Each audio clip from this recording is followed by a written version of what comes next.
8:21 a.m. exactly, news and views right here on Salam Media, and we are now joined by Professor Sipho Siepa.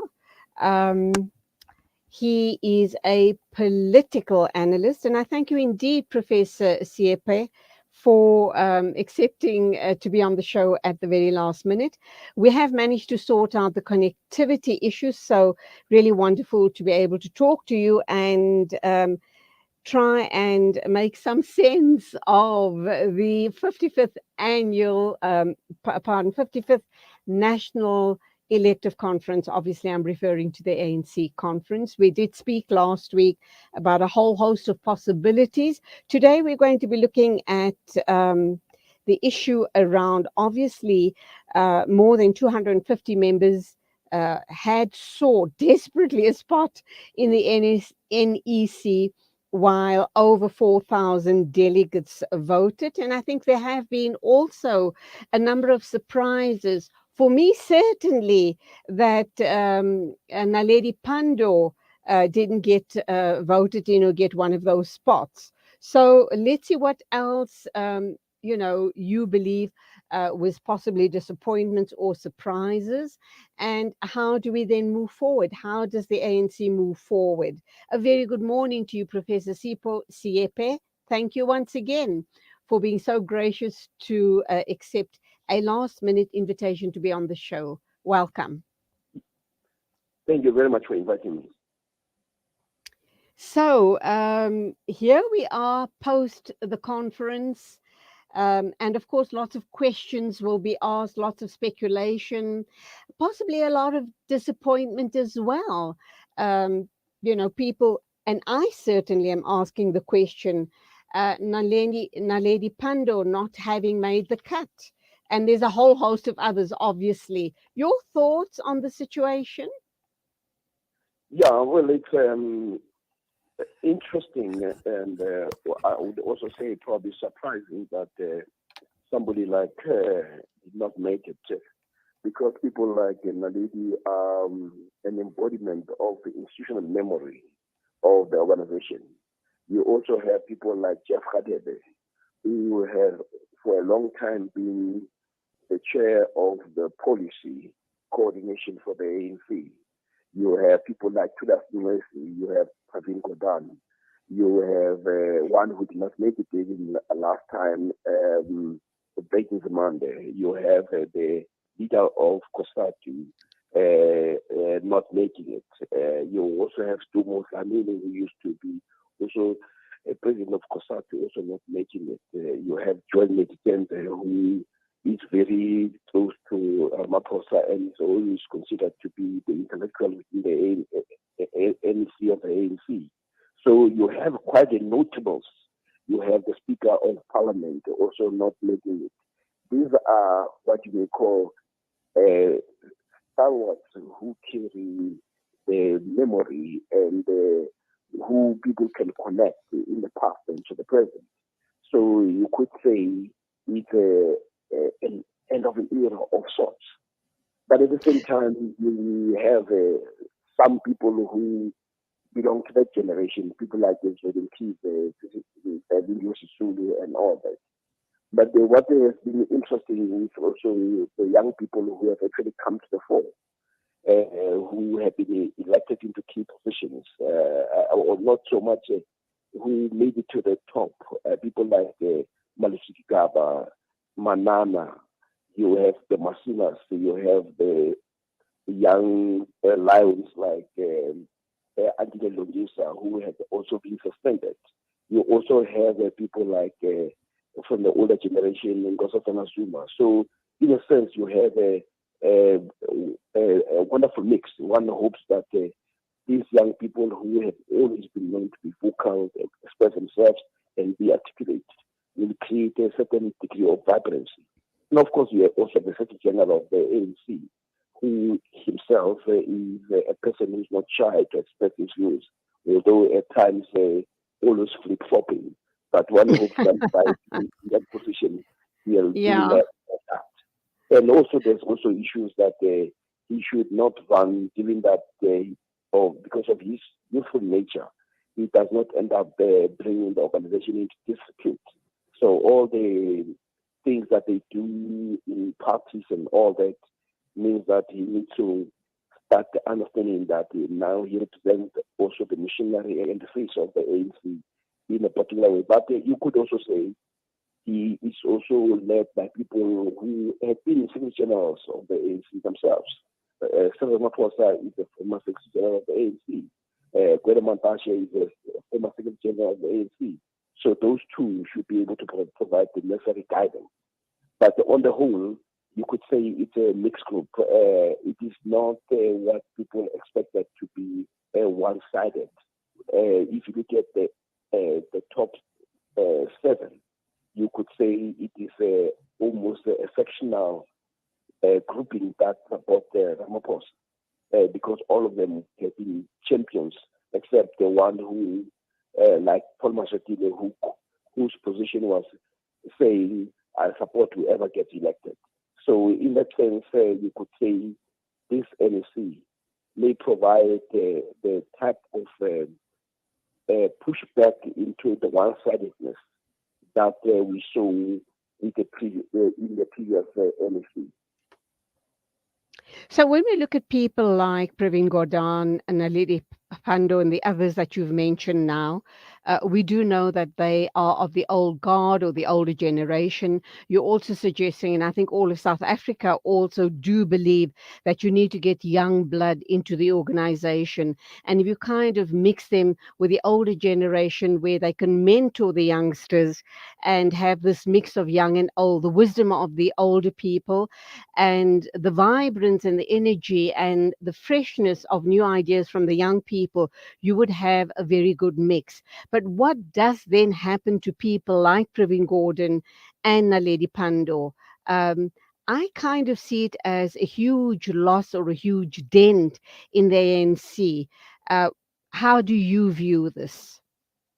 No, it depends on how the ANC deals with it. Organizations that are mature, they take advantage of the wisdom and experience of previous people by making sure that they serve in one way or another. These are people who could also become ambassadors of the country. These are people who could serve in advisory capacities within the government because they have that understanding.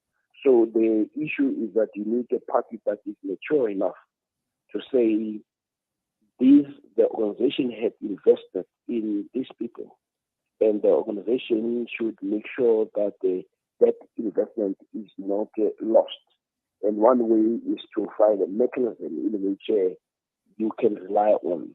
Indeed, most of these have also been long in government. So that understanding of policy and that understanding of the history and the balance of forces within the country and also globally is something that young people who are coming in, can rely on. But at the same time, there's also a need for change because there are times when those people have been also part of the problem. So the fact that they understand, it's also a suggestion by members that we think you have overstayed your welcome. Now we need the party needs to renew, but that renewal must not lead to the concept of disunity. There must be continuity, and it is really leadership that will understand that they are a resource that should not be lost.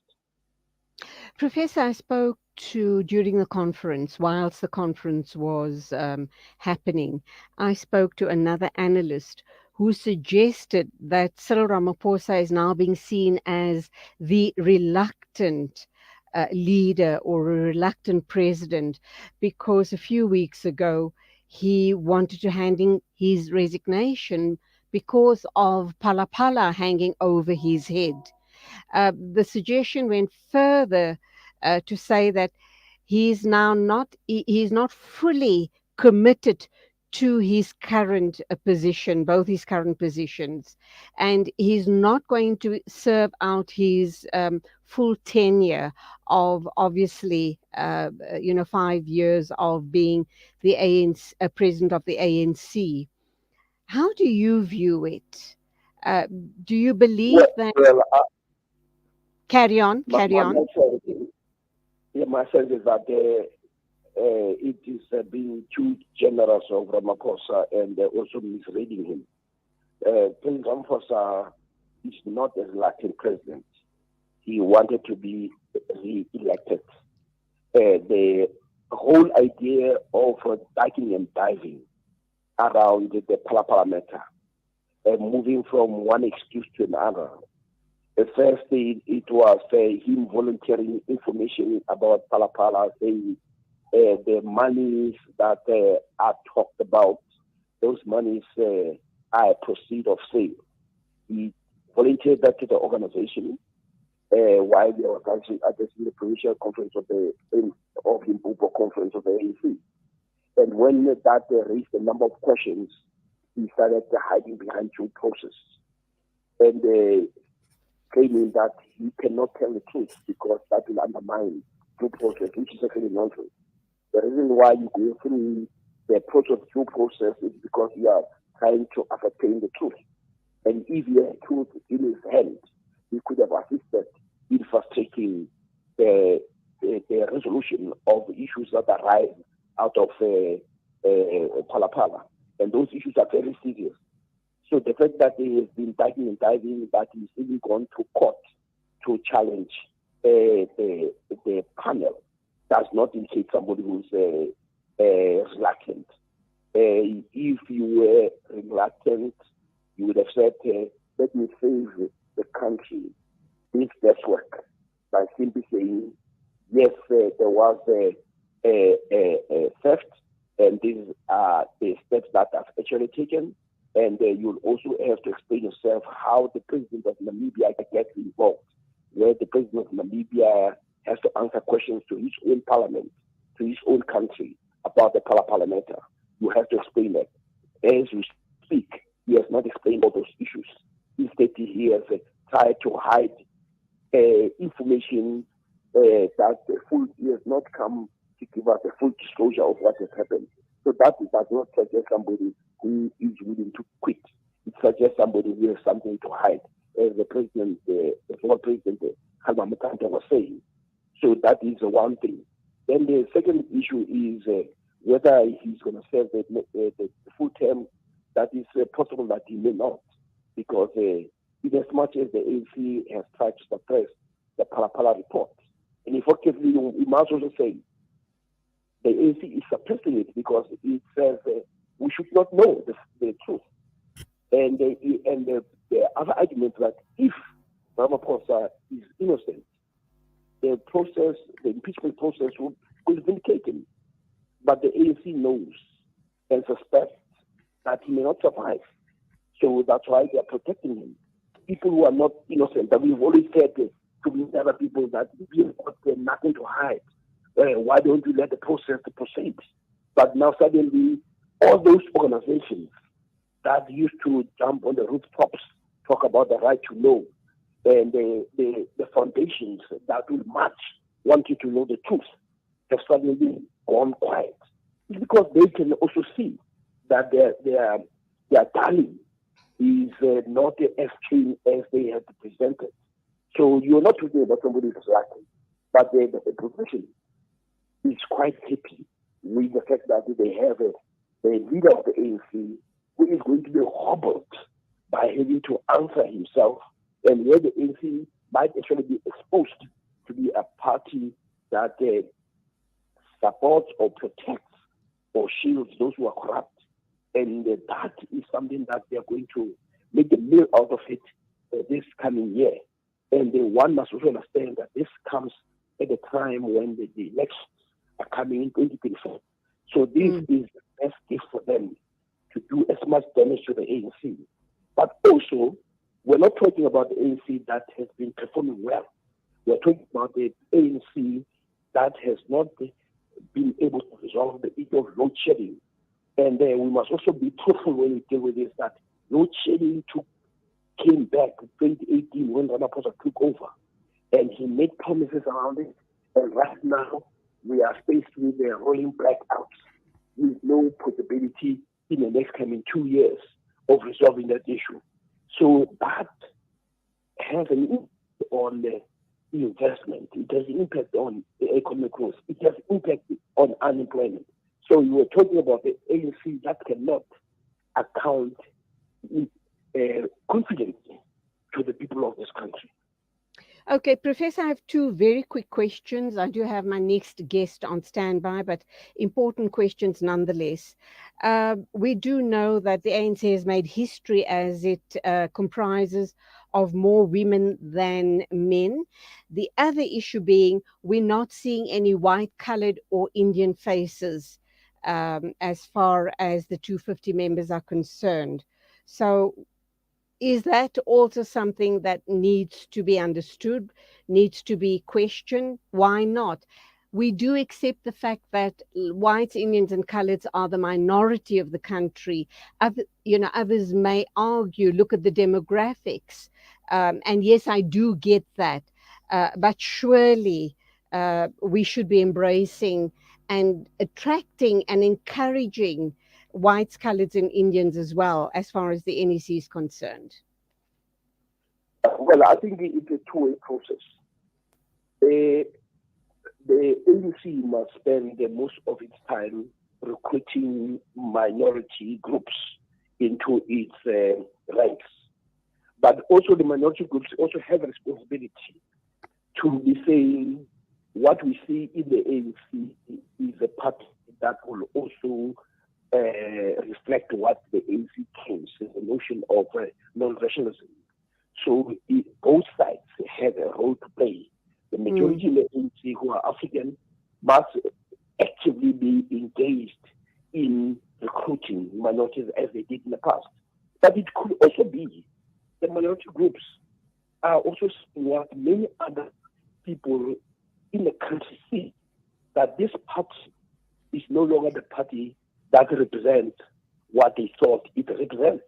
You must understand that the ANC used to enjoy total support in this country. I mean, it ran 9 provinces. It ran all media metros, and it continued to lose. Even in the black communities, the ANC continues to lose. So you might also expect that the minority may also be making the same statement that the people are making on the ground. I am a Sowetan. I was surprised when the DA had a rally in Soweto, and I saw a large number of black people. It was something that 20 years ago I could not even think was possible.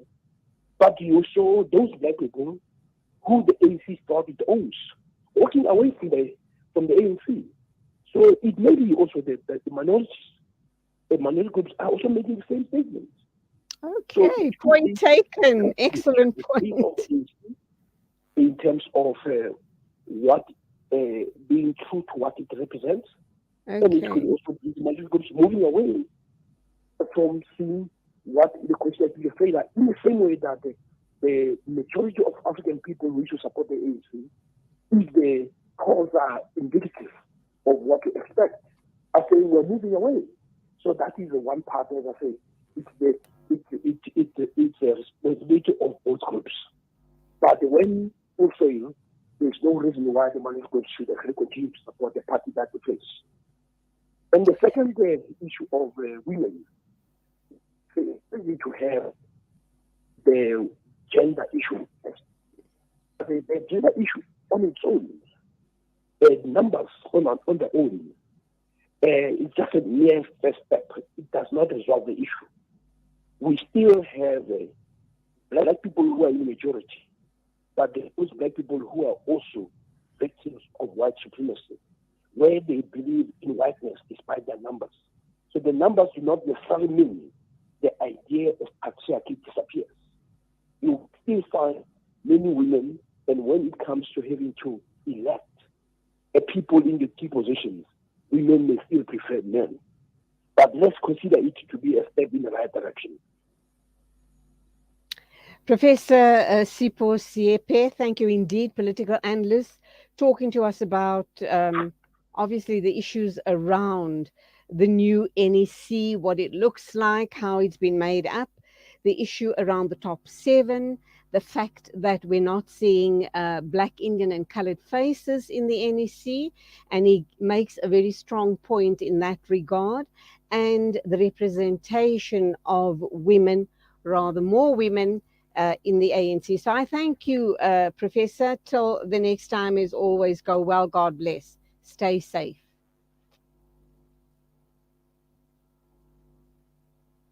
8:41 News and Views on Salam Media. Standing by to talk to us is filmmaker and researcher Shamila Khan, and she's going to be talking to us about her video, a little clip, and it is entitled The Veil. It's actually a short film, but we're going to hear all about that in a minute or two.